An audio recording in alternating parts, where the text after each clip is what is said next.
तो आज ये कथा विश्राम हो रही है, परंतु गांधीधाम वाले बड़े भाग्यशाली हैं। 11 जून को फिर से इसी सभागृह में कथा प्रारंभ होगी और 11 से है कि 12 से है? 11 से ही है। 11, 12, 13, 14 4 दिन का ही है। 11 से 14 इसी सभागृह में, ये जो जहां पे अभी हम बैठे हैं यहीं पर ही कथा, पहले तो कहीं और होनी थी, पर आप लोगों की संख्या को मद्देनजर रखते हुए यही ठीक है। और मान गए भैया कच्छ वालों को, कैसे आप लोग इतनी गर्मी सहन करते हो। अभी तो प्रारंभ में ये हाल है, जब हम जून में आएंगे तब तो हमारी हालत जाने क्या होगी यहाँ पे। अभी तो चना डारे गए हैं, तब तक भुज जाएंगे। इसीलिए यहाँ पास में भुज है, जहां सब भून दिए जाते हैं वही भुज है। लेकिन एक बात भी माननी पड़ेगी, दिन में चाहे कितनी गर्मी हो, शाम को इतनी ठंडी हवा चलती है जैसे सुबह कुछ था ही नहीं। अगर आगे के महीनों की तो नहीं पता, पर अभी ऐसा मौसम है कि रात में अगर आप छत पर गद्दा डाल के सो जाओ तो सो जाओगे, इतनी हवा ठीक रहती है। और सुबह बिल्कुल विपरीत। कच्छ की शाम मनोहर है। अच्छा लगता है हमको यहां पर कच्छ में।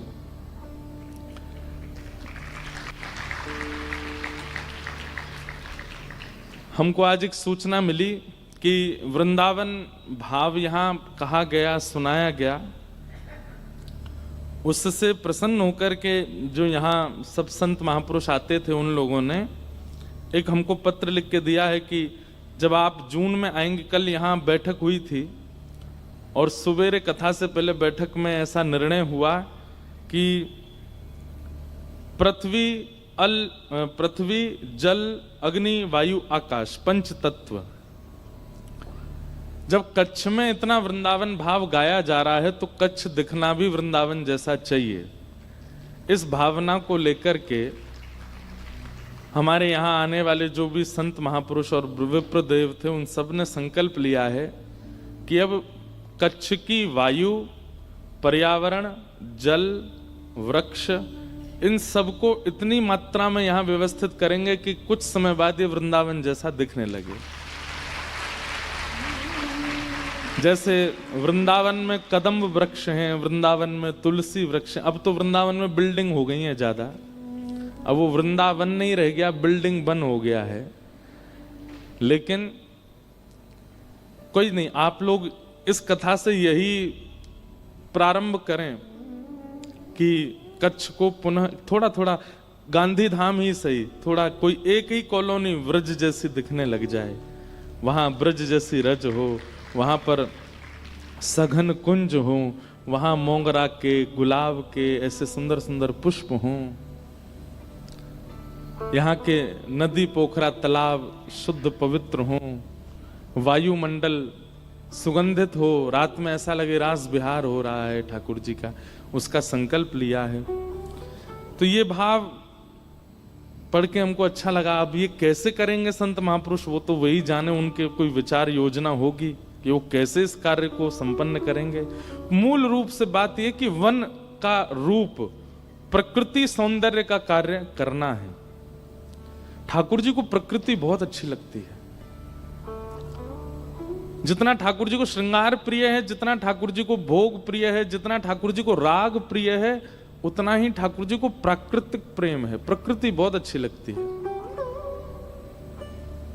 अब हमारे ठाकुर जी मंदिरों में बैठे हैं, लेकिन जब प्रकट लीला करते थे तब ठाकुर जी कुंजों में ही रहते थे, वृक्षों के नीचे ही रहते थे, यमुना तट पर रहते थे, रज में ही लौटते थे। और हमने नाम तो किया, तिलक तो लगाया, एकादशी तो की, कंठी माला तो पहनी, लेकिन प्रकृति का सर्वनाश कर दिया। ठाकुर जी कह रहे हैं मतलब मोए मेरे घर ते निकार के मेरी पूजा कर रहे हो। वन तो तुमने नष्ट कर दिया और आराधना मेरी कर रहे हो।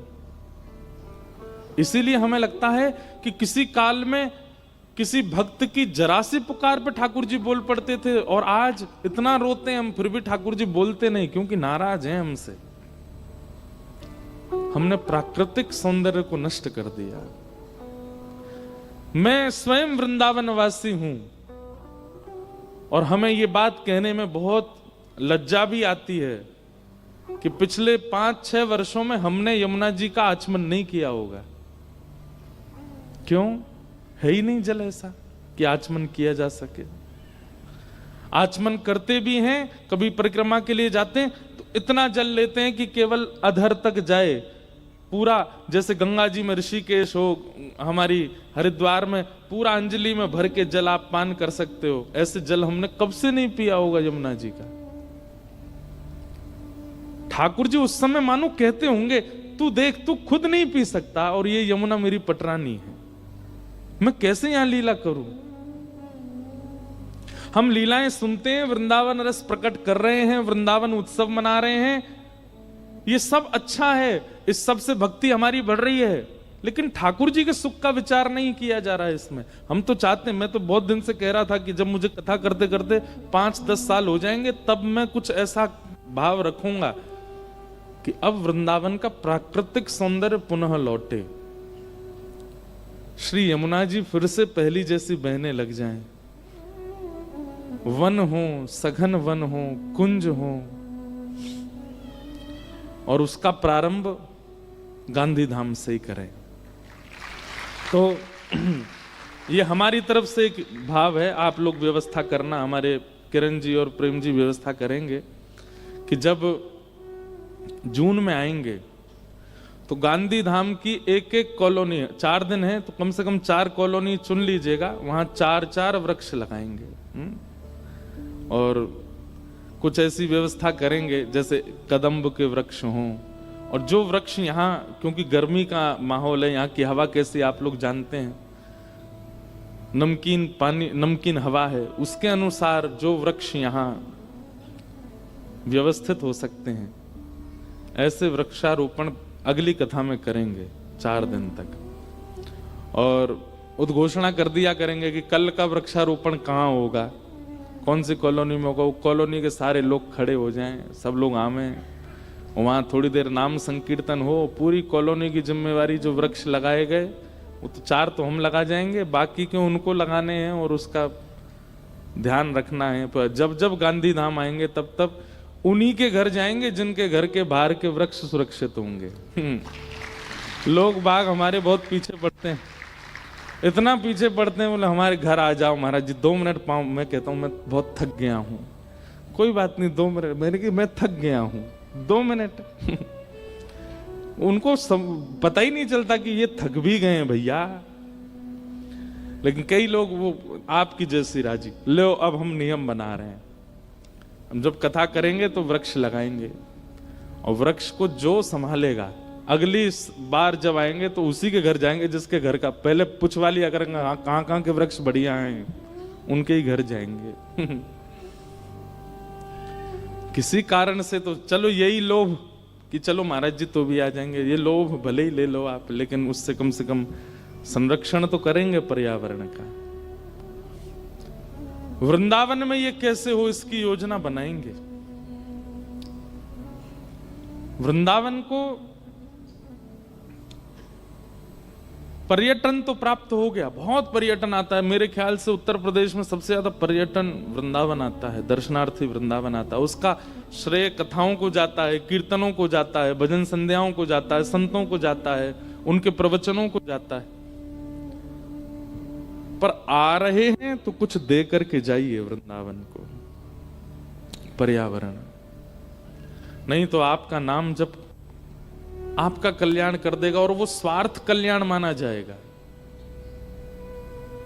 इसलिए कुंजन कुंजन बिहरत दो, ठाकुर जी कुंजन कुंजों में, और यमुना जल खोड़ी, कृष्णदास जी कहते हैं ना, कुंजन कुंजन बिहरत दो और यमुना जल खोड़ी, कृष्णदास प्रभु गिरधर नागर कृष्णदास प्रभु गिरधर नागरी नवल किशोरी, नागरी नवल किशोरी, ब्रज में रतन राधिका गोरी, ब्रज में रतन राधिका गोरी, ब्रज में रतन राधिका गोरी, ब्रज में रतन राधिका गोरी। तो भैया ये मुझे बहुत अच्छा लगा। शायद ये 4 दिवसीय सत्संग की दक्षिणा हमको मिली इन महापुरुषों के द्वारा, कि इनके मन में आया कि लोगों में तो वृंदावन आ रहा है, अब नगर में भी वृंदावन जैसा दिखाई दे, उसका ये सब योजना बनाएंगे। और अगली जून की कथा में जब हम आएंगे तब देखेंगे कहाँ वृंदावन जैसा दिख रहा है।